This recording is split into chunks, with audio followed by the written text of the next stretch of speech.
When you and I can remember everything that Allah does for us over and over again. Remind ourselves, what is it that Allah does for us? What is it that He does for us? Then it will be easier to obey Him. The opposite is also true, please remember that. Shaitan will always remind you what Allah did not do for you. Please remember this.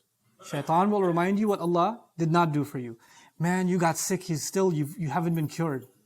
Look at what happened to you, you lost your job. Why did Allah let that happen? Why are these people treating me this way? Why is Allah letting these people treat me this way? Why is Allah doing this? Why is Allah doing that? Why isn't He changing my situation? Why isn't He giving me relief? You're always going to be thinking about what Allah is not doing. And when you think about what Allah is not doing, then Allahu Akbar goes away.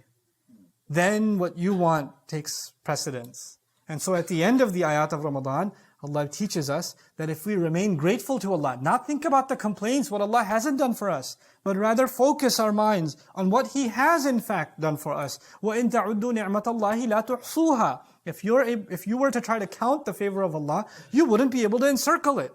You wouldn't be able to grasp even one favor of Allah and how much it benefits you. If your mindfulness of Allah's favors can be a constant thing for you, then you will be able to retain the greatness of Allah. But if that gratitude is not there and that's replaced with complaining, then it's actually, complaining is the sunnah of shaitan. He complained, how come you let this one how come you give this one honor? I'm better. I deserve better. And when anybody says, I deserve better from Allah, they're actually following the footsteps of shaitan.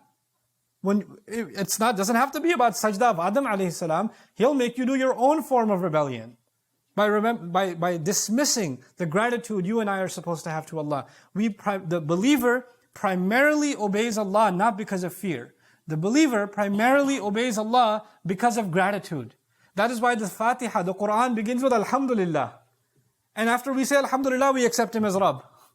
Alhamdulillahi Rabbil Alameen. That's why.